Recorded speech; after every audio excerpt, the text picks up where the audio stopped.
Planetary dignity is one of the most important considerations. I go very deeply into what the dignity calculation is, how to do it, what it means, how to interpret it.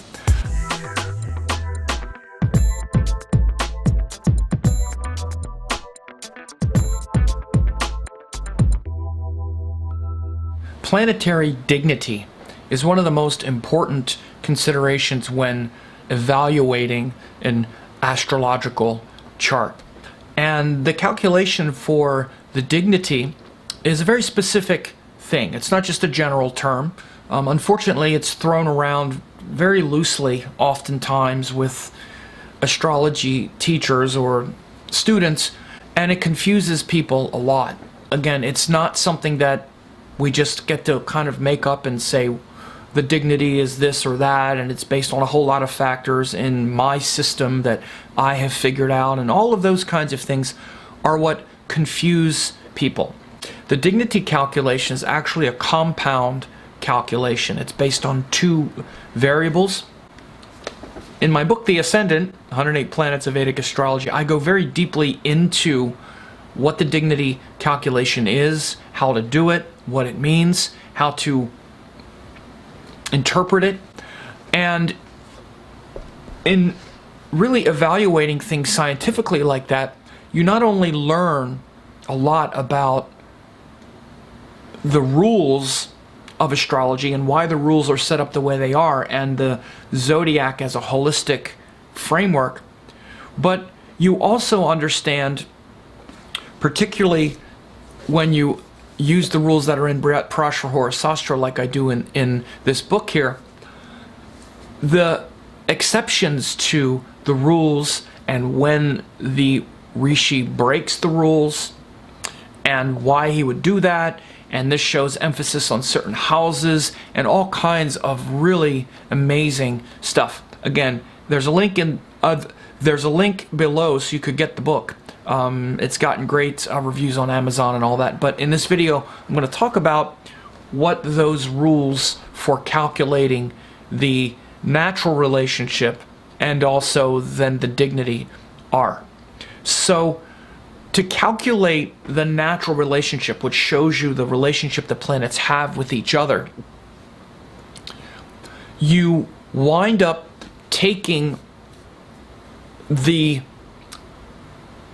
Mula Trikona of the planet in question and then evaluating what houses the other planets rule from the planet's Mula Trikona.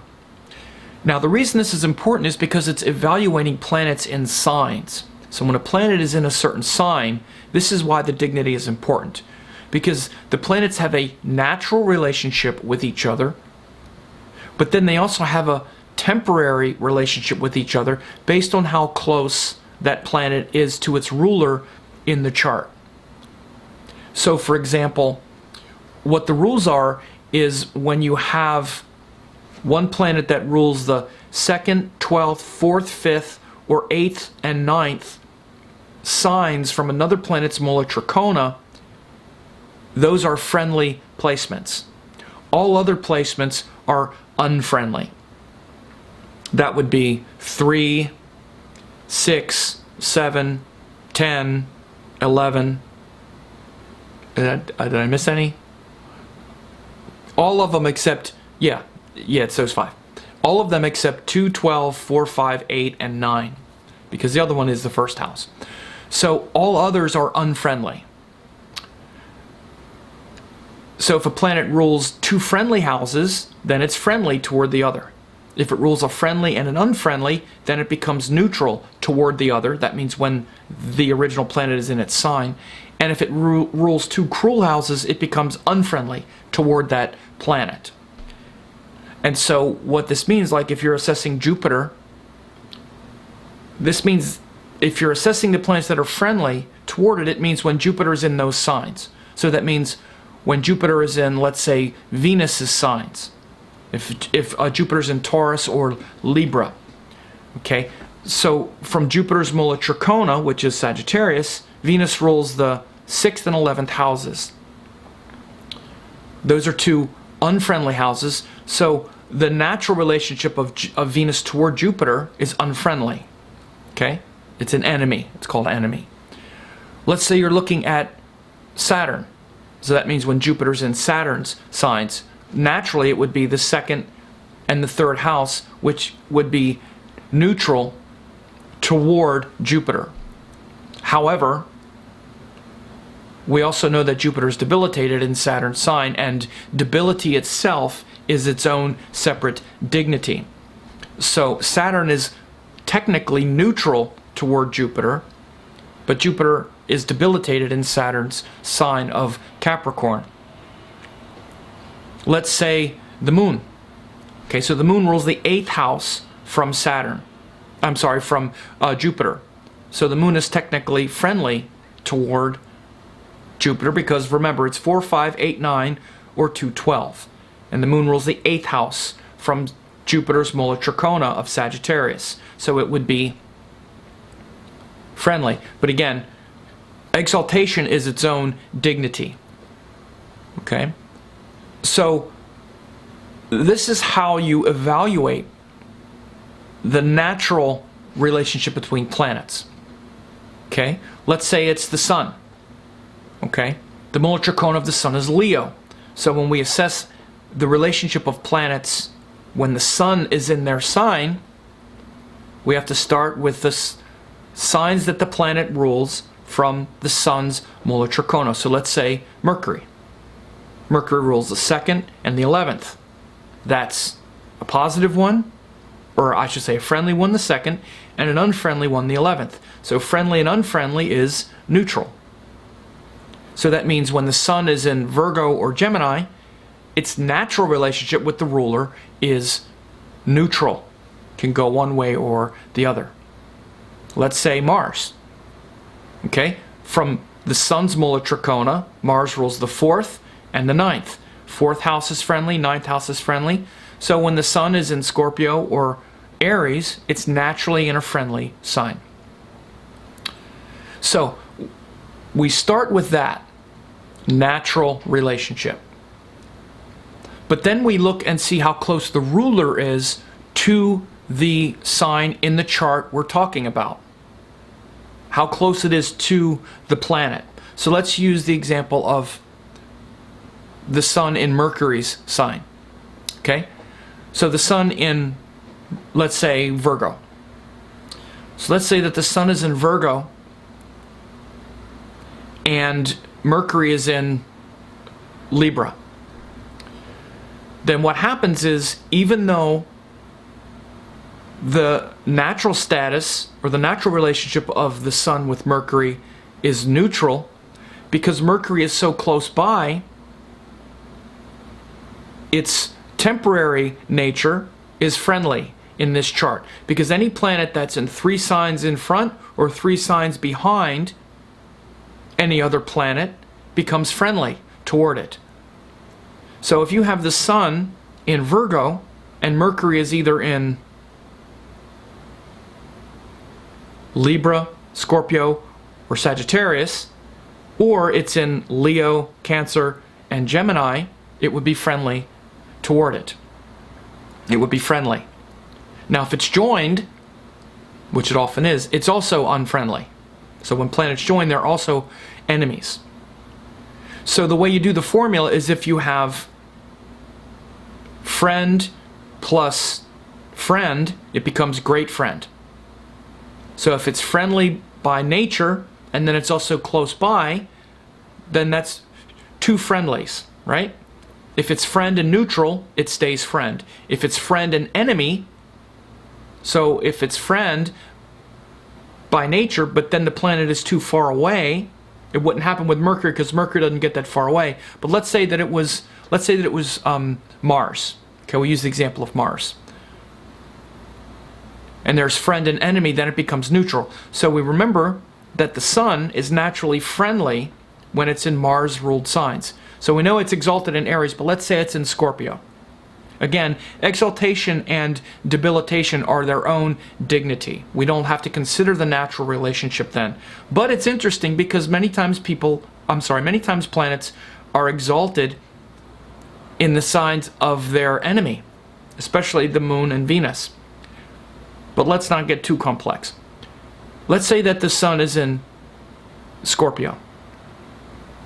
The natural relationship of the sun with the ruler is friendly. But then let's say Mars is in Gemini. Well, Gemini is not 3 signs in front or 3 signs behind. So the temporal or the temporary relationship of the planet with its ruler in this chart is going to be enemy, because it's too far away to offer assistance. This is what the proximity is. When you're calculating dignity, having it close by means that it's close enough to help, whether it's friendly or inimical. But in this case, it's too far away. So even though the natural relationship of the sun with Mars is friendly, because remember, Mars rules the 4th and 9th house from the sun's Mula Trikona, 2 friendly houses, it's too far away in this particular chart to offer assistance or to be supportive. So it winds up being a temporary enemy. So then you have friend plus enemy equals neutral. Friend plus enemy equals neutral. So let's say you have enemy and friend. Like let's say you have Jupiter in Venus ruled sign like Jupiter in Libra and Venus very close by in Virgo. So the natural status of Jupiter in Libra is unfriendly. Okay? It's an enemy. But then Venus is close by in Virgo, which is friendly because it's 3 before or 3 behind. So enemy plus friend equals neutral. So then Jupiter would be in the neutral dignity in Libra with Venus in 3 signs behind or 3 signs in front. But then as Venus starts to move around, like if it's a transit chart, then by the time Venus moves into Aquarius, the status will change from neutral to great enemy. Because then you'll have enemy plus enemy equals great enemy. So if you have software, you can test this. You can notice. And you can see how the planets change in status. And so in that example of Venus and Jupiter, the reason it changes to great enemy is because when Venus moves far away, too far from Jupiter to offer assistance, it stops being neutral, which was friend plus enemy, right? Because it was friendly because it was closer to Jupiter, but it was enemy because it's natural relationship. And then it becomes enemy and enemy. Then Jupiter would be an enemy dignity, while Venus was too far away to offer assistance. So you can see how this is really important. And again, in principle it's important because you really can understand a lot about the nature of the houses. Again, it's 3, 6, 7, 10, 11 are unfriendly. The others are friendly. That includes 8 and 12. They're actually neutral. They're not considered cruel houses. That's another whole subject that I bring out in the book. Because you might say, well, why those houses? Good question. I thought 8 and 12 were bad. Right. You sure did. They're not. They're not cruel. The cruel houses are 3, 6, and 11. Those are the most cruel. 7 and 10 are just not auspicious, but they're not inauspicious. Parashara says that they're comfort-producing, houses 7 and 10, because they give us our relationships and our career, but they're not dharmic, and they're not friendly, and they're not leading us anywhere necessarily in our karmic cycle. They're just giving us things we want. But 3, 6, and 11 are actually cruel. So in particular, the planets that you see that have an ongoing inimical relationship, like Jupiter and Venus, Mars and Mercury, which are often in contest, often in contention, rule these cruel houses from each other, 3, 6, and 11 especially. Right? You see where Jupiter rules the 3rd and the 6th from Libra. You see where Venus rules the 6th and 11th from Jupiter. Or, I'm sorry, from Sagittarius, for example. So it brings a lot of principles into play. And then also the important principle of proximity and things being close. Again, this is why when you start to evaluate formulas, it's not just the benefit of being able to memorize the formula. So many astrology students act like the point is to be able to memorize the formula. It's not the point. You should be able to do it. You should understand why, like I just explained, it teaches you something beyond just memorizing the formula. The formula is showing principles. And Brihat Parashara Sastra is based on principles. All the Vedic astrology texts, they're actually based on principles. And that's why, also, when we look and we honor these principles, we also have to honor what they said about all principles, not just ones we want to cherry pick. For example, zodiac is a principle. All of them said the zodiac is the way it is. All of them said the sidereal zodiac. So you don't say that they understood all these amazing principles but didn't understand the zodiac. Silly. So you see the principle of those houses, but also the principle of proximity and things being close to each other. And you see this principle affirmed over and over again. Constantly affirmed. Over and over again. Things like moon yogas, sun yogas. When planets get closer to each other, there's support, but not too close. When they join, they're functional enemies. They're temporary enemies when they're joined, but when they're close enough to be next to each other but not joined at the hip, that's a principle. So it's not just part of the formula of dignity, it's a principle. And it's important to see if this planet is neutral because its natural relationship is inimical and its neutral dignity because the ruler is closer, or is it neutral is it neutral because its nature with the planet is friendly and the ruler is too far away? Like we use the example of Jupiter being neutral in Libra because Venus is close by. We also use the example of the Sun being neutral in Scorpio, but it's neutral because Mars is really far away. So one shows that the natural status with the ruler is really good, but the ruler is far away. The other shows that the natural relationship with the ruler is not good, but the ruler is close. These are all important differences. They're all subtle, and they all matter in your interpretation. If you don't bother learning the rules and then you're just freewheeling it. Then you're just saying stuff. Well, Jupiter in Libra, that's good. It's Jupiter, it's good. Libra, balance, and you're just saying stuff. There's nothing scientific about it. It's just yakking. You learn these rules, and all of a sudden, there's a structure. And again, learning them doesn't just mean you memorize it and then judge it. Again, this is the other thing that can happen is we learn a rule and we learn it just so we can judge it. Well, is it good or bad? Which one?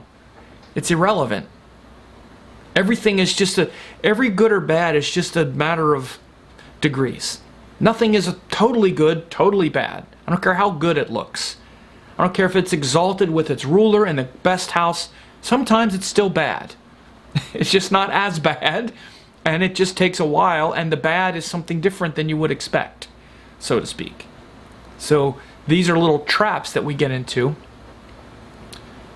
When you start to understand rules, you learn how to apply them, you understand the nuance, you understand the intention, and then I haven't even said, like, for instance, in this book, what I do is I break all that stuff down, break out there's a chart that you've seen many times. Actually, here it is. See that? See that chart? That planetary rulership chart is there. But then the very next thing what happens after all of these relationships are set up, which is in the 3rd chapter of Parashara Sastra, then in the Yogacaricus chapter, where he tells you the nature of the house rulers, he tells you all the exceptions to those rules that he told you about earlier in the book. But first he has to tell you the rules, so you understand the rules, understand the calculations and the principles behind that. Then when he gets into describing each ascendant, after he tells you the nature of each bhava, which he does in the Yogacaricus chapter, and how yogas are formed and all that, which is a more refinement, which is a more refined expression of the calculation, then he tells you how those rules fit into a subtle matrix. Because in chapter 3 he tells you just how to calculate the dignity. That's all it is.